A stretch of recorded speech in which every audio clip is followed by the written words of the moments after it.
Coming up on today's show, we've got not one, not two, not three, but four transfer portal additions in the last less than 24 hours for the Ohio State Buckeyes. We'll break them all down. We'll have a mini preview of the Rose Bowl matchup in the CFP quarterfinals between Oregon and Ohio State, which just feels right to have Oregon OSU playing in the Rose Bowl, even with Oregon now in the Big Ten. And if you want Ohio State to beat the Ducks, get their revenge, like today's video for me right now. Let's break down these four transfer portal additions. First up is the most recent one and maybe one of the biggest ones of the group here. Ethan Onianwa, the offensive tackle out of Rice, or I should say most recently with Rice, has committed to Ohio State per Bruce Feldman as Ohio State continues to push hard for transfer portal additions on the offensive line. They have an additional one now in Ethan Onianwa. They might not be done, by the way. I would not be surprised if they pursued one or two more to help kind of round out an offensive line group that I think could use some help there. Onianwa was not a highly touted recruit coming out of Texas. He was 228 in the state. He was a lowly ranked 3-star. He had a pretty good year, though, for Rice. Played 9 games, allowed 10 pressures in total. When you're allowing about a pressure per game, even at lesser competition and with schematic stuff that isn't always one-to-one, depending on what type of scheme you're running compared to Ohio State and more pass-happy teams, etc., you allow a pressure per game. It's normally pretty good. And given the needs up front for Ohio State, getting Onianwa, see if they can land Josh Thompson too, still potentially, all of those things are positive for Ohio State. So going out getting him, I thought was a key get for the Buckeyes after they missed out on guys like Isaiah World. So grade the commitments of Onianwa in the transfer portal. It'll be the pinned comments on today's show. A, B, C, D, or F. Let me know in the pinned comment of today's show, especially if the ad comes here on YouTube. Another smaller school edition, Logan George, the defensive end coming in from Idaho State. We had mentioned him briefly on Monday's video, and then not that long later, he ends up committing to the Ohio State Buckeyes. That one was a Monday afternoon into early evening commitment there for Ohio State. Adds pass rush. They needed that. George was an unheralded recruit. 2-star, was 18th in the state of Idaho, went local, had a very good year for the Idaho State Bengals. 6 sacks, 7 hits, 23 hurries. This is very much I am not grinding Idaho State film. Who the heck is? I am going to trust the Buckeyes to identify stuff. I get vibes of Jared Verse jumping up from Albany to FSU, hopefully, and having a really, really good season there. They also got a tight end in the transfer portal. This one kind of feels like, hey, this is one of the best players in the portal. Why not get him? Max Klare over at Purdue has committed to the Ohio State Buckeyes. Again, this one coming in that Monday afternoon, early evening time frame there. Got a chance to maybe make a bigger impact than some of the tight end stuff we've seen from Ohio State this year. G. Scott hasn't been bad, but I think Klare offers more upside. He was listed up according to ESPN, and I asterisk ESPN's recruiting stuff because they're just not very good at it. But number 1 tight end in the transfer portal. He was super productive. 51 catches, 685 yards, 4 scores for a not very good Purdue team. I do think that was a pretty good addition there for Ohio State. There's one more name we'll get to in just a minute, but today's show is made possible by Prize Picks.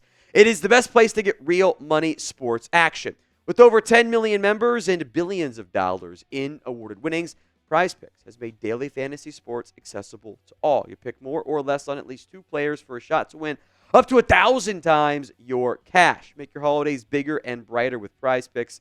This holiday season, they're giving away 2 free picks in December, plus $30+ million in rewards during Picksmas. If you get going right now, you can get the Nikola Jokic St. Nick little bonus for Prize Pick. It's a half point. It's a no-brainer there. You could do college football and pro football Prize Pick slates. I'm going to wait on my college football ones until closer to the CFP games.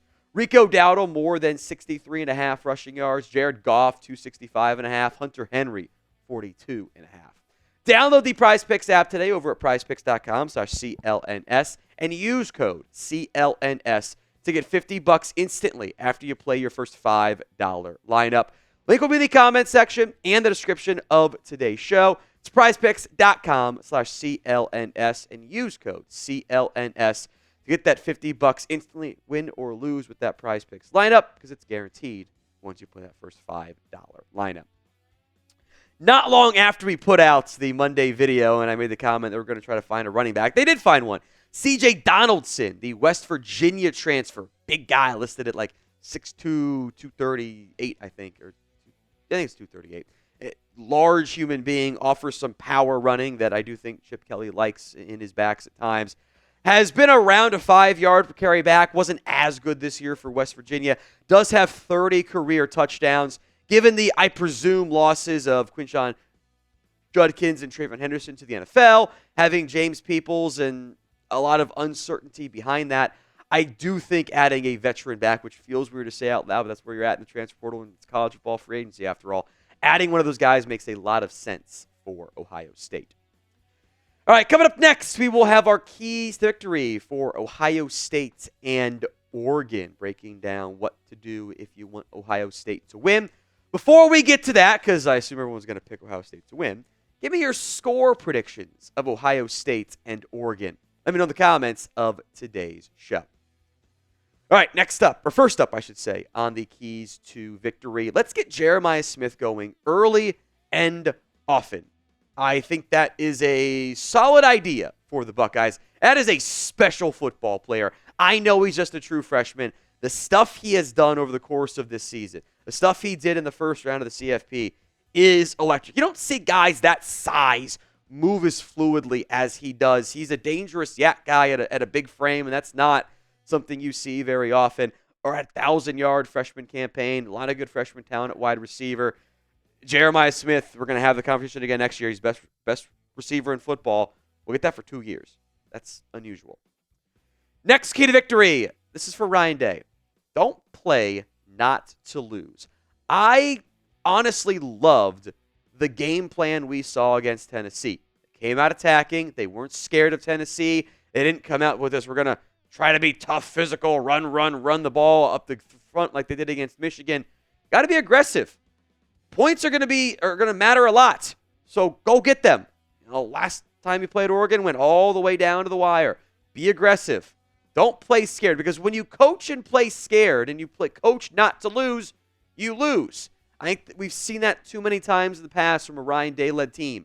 Don't let it happen again. Specifically Denzel Burke, but also Igbinosun redemption as well. Oregon had a lot of success through the air, again, the last time these two teams played.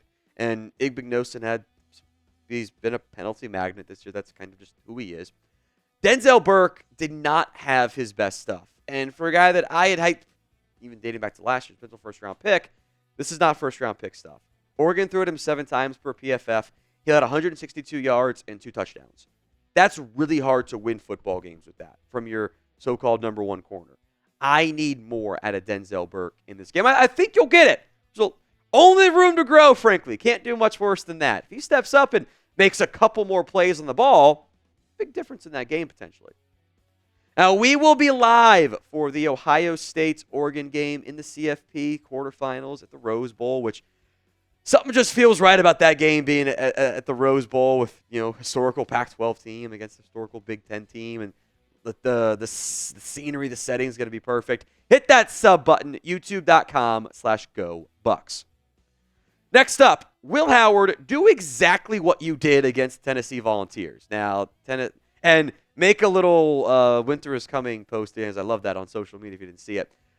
Howard was awesome. 24 of 29 for completions for attempts, 311 yards, 2 TDs, 1 interception, ran for 35 or 37 yards, top of my head. That level of play out of Will Howard, you are going to win a lot of football games, even against this level of competition, not just the Purdue's and Rutgerses of the world and the Big Ten bottom feeders. I guess apologies for the strays, why he say F me for, but I'm not wrong either. The interception wasn't even his fault. Let Will Howard attack. Throw it to Ibuka. Throw it to Jeremiah Smith. And don't make mistakes, obviously. Finally, I do think when it comes to your big plays, still use both. But I think Travion Henderson over Quinshon Judkins right now is in the best interest for Ohio State. Henderson is a big play threat every time he touches the football. If you want to go with, to an extent, the Thunder-Lightning combination, that's fine. I'm not saying don't give the ball to Quinshon Judkins, but I do want to ride the hot hand. And going into this game, Henderson is the hot hand. So let him cook. Get in the ball. Keep doing those running back wheel routes that work seemingly every time Ohio State calls them.